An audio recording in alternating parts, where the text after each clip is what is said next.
Bonjour mes chers taureaux, je vous remercie de me retrouver pour cet horoscope de septembre et que j'ai décidé de réaliser en bord de mer. J'ai passé un mois sur l'île de Beauté qui porte magnifiquement son nom et je me suis dit que j'allais profiter de ce cadre idyllique pour réaliser les horoscopes de la rentrée et des derniers jours de repos que j'ai en Corse, quoi. Alors écoutez, ce mois de septembre annonce une évolution nécessaire, quelle qu'elle soit, et même si c'est radical. On va trouver en effet la carte de la roue de fortune dans les éléments positifs pour les semaines qui viennent. Or, la carte de la roue de fortune, c'est une carte qui nous dit ok, on ne sait pas de quoi demain sera fait, mais il faut que cette situation elle bouge, il faut que cette affaire elle évolue, il faut que d'une façon ou d'une autre il y ait un nouveau cap qui soit passé et qu'on réussisse à on va dire ne pas tourner en rond.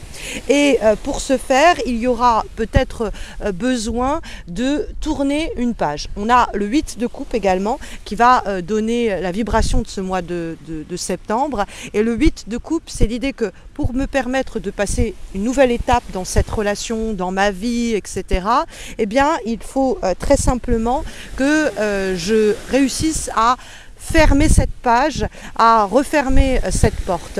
Parce que le 8 de coupe, c'est la carte du sas. C'est-à-dire que tant que je n'ai pas fermé cette porte-ci, l'autre ne s'ouvrira pas. Donc on est dans cette idée de passage, un élément un peu transitoire d'ailleurs, qui va aussi également être évoqué par la roue de fortune, parce que la roue de fortune, c'est le passage d'un cycle à un autre. Quelque chose s'achève, et puis on va pouvoir improviser et s'adapter avec un nouveau changement, une nouvelle situation.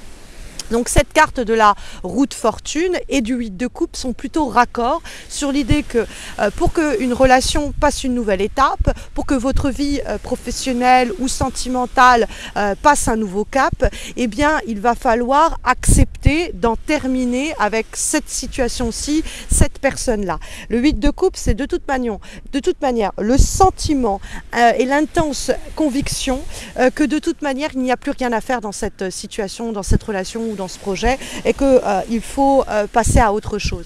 Parce que la roue de fortune, c'est un peu rien ne se perd, rien ne se crée, tout se transforme. C'est-à-dire que ce que vous laissez derrière vous, ça vous permet de affronter de nouveaux enjeux, en fait. La roue de fortune, elle est évolutive. Et puis, en plus, il y a cette idée avec la roue de fortune que le destin, de toute manière, vous sourit.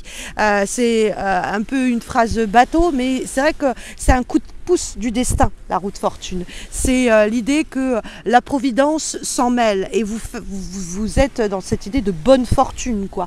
On a un coup de peau, on a un coup de chance et il ne faut pas le laisser passer. Et donc si ça veut dire il faut refermer cette page-là, il faut arrêter cette affaire-là, et c'est pas toujours de gaieté de cœur, mais on ne peut pas laisser passer cette opportunité. Donc ça peut être typiquement, ça fait longtemps que vous bossez sur ce projet, que vous bossez avec ces personnes, que vous bossez dans cet environnement et vous avez une opportunité de mieux gagner votre vie ou d'avancer sur le plan de la carrière. Il ne faut absolument pas laisser passer cette opportunité. Elle ne se représentera sans doute pas à vous.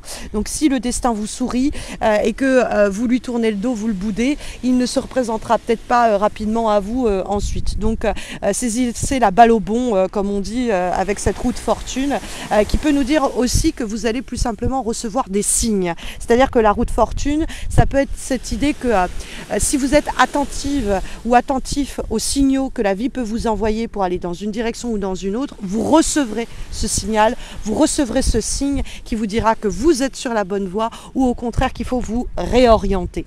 Et tout cela autour de l'idée 8 de coupe que de toute façon vous allez devoir chercher votre bien-être, votre bonheur, votre épanouissement, votre accomplissement ailleurs. C'est-à-dire que le 8 de coupe, on va aller se diriger vers un autre chemin, une autre voie pour atteindre le 9 de coupe qui est l'idée d'un bonheur qui s'accomplit, d'un vœu qui se réalise.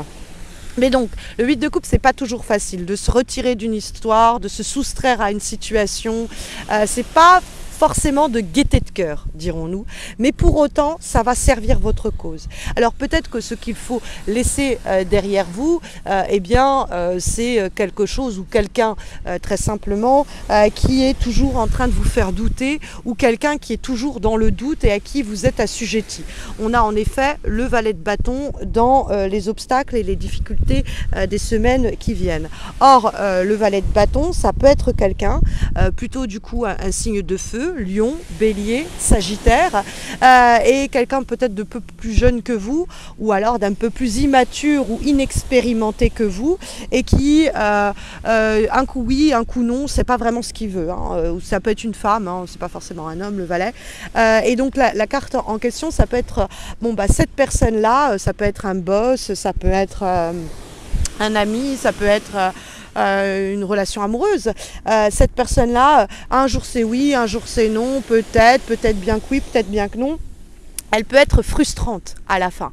Bon, tu sais pas ce que tu veux, je vais pas être là en train de te demander encore et encore, je ne vais pas à chaque fois venir toquer à votre porte pour vous relancer, et je vais prendre mes dispositions. Donc c'est-à-dire que tu doutes de cette relation, et bien moi je l'arrête. Vous doutez de mes compétences, et bien moi je vais être débauchée ailleurs et je vais aller chercher mon bonheur ailleurs. Ça peut être aussi simple que ça. Maintenant, le valet de bâton, ça peut être vous. Vous pourriez être soumise à une période d'incertitude, d'hésitation. Sortez de ça. Parce que plus longtemps vous hésitez, plus longtemps vous vous questionnez, moins vous agissez en fait. Et vous pourriez du coup laisser passer une belle opportunité qui est à portée. D'accord ? Il y a en effet également la carte du 5 de denier en guise de vibration, en guise de direction, pardon, pour votre mois de septembre. Or, le 5 de denier, c'est quelque chose qui s'est appauvri ou quelque chose qui est en train de stagner. Soit c'est quelque chose qui se dégrade, une relation, une situation, un boulot, une rémunération.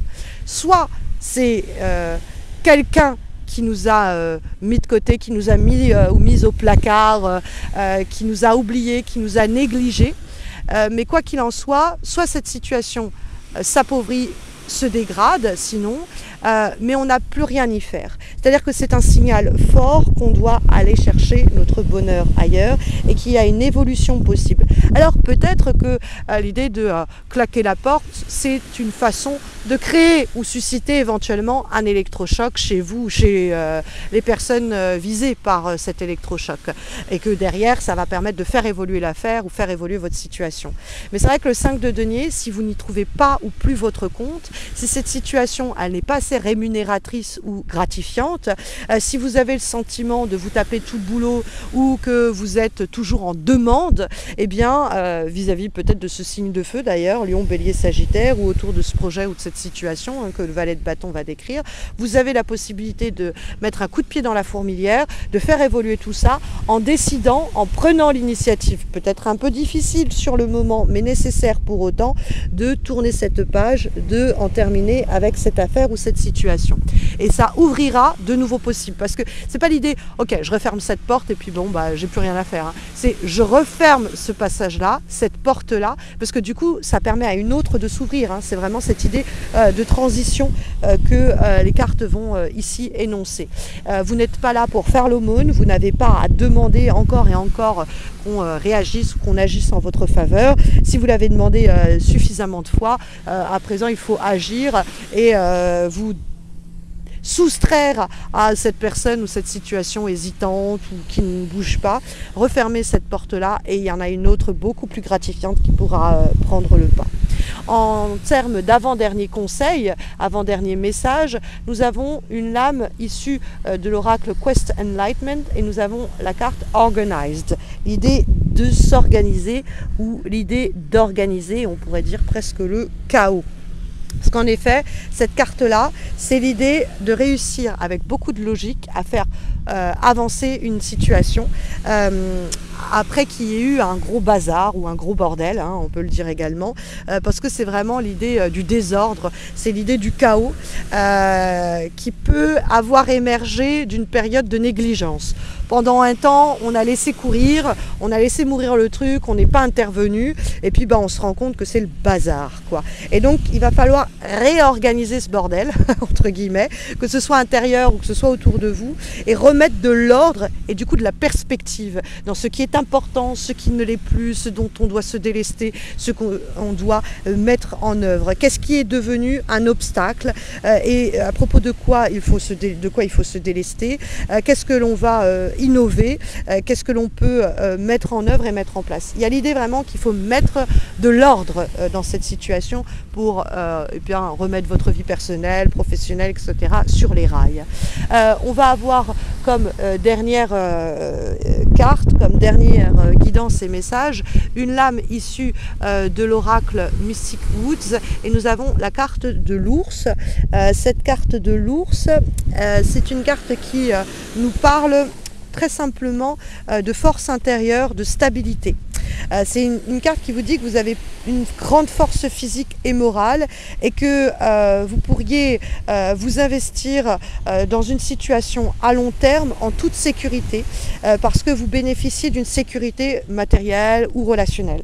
Donc la force de l'ours, c'est en tout cas que cette carte vous apporte, c'est une confiance en vous, une détermination qui sont indispensables à la réalisation de vos projets. C'est la résolution des conflits, c'est la médiation, c'est la capacité à concilier les opposés. Il y a une sorte d'autorité naturelle que vous déployez au cours du mois de septembre pour aider vos affaires. Alors sur le plan du travail, c'est une phase de consolidation des projets, c'est préserver vos intérêts, obtenir ce que vous désirez, c'est vraiment la main de fer dans un gant de velours. Donc on a une force de conviction, on a une confiance en soi qui fait vraiment toute la différence. Après, ça peut représenter une personne qui aura un rôle de mentor ou de conseiller qui va vous apporter cette confiance en vous.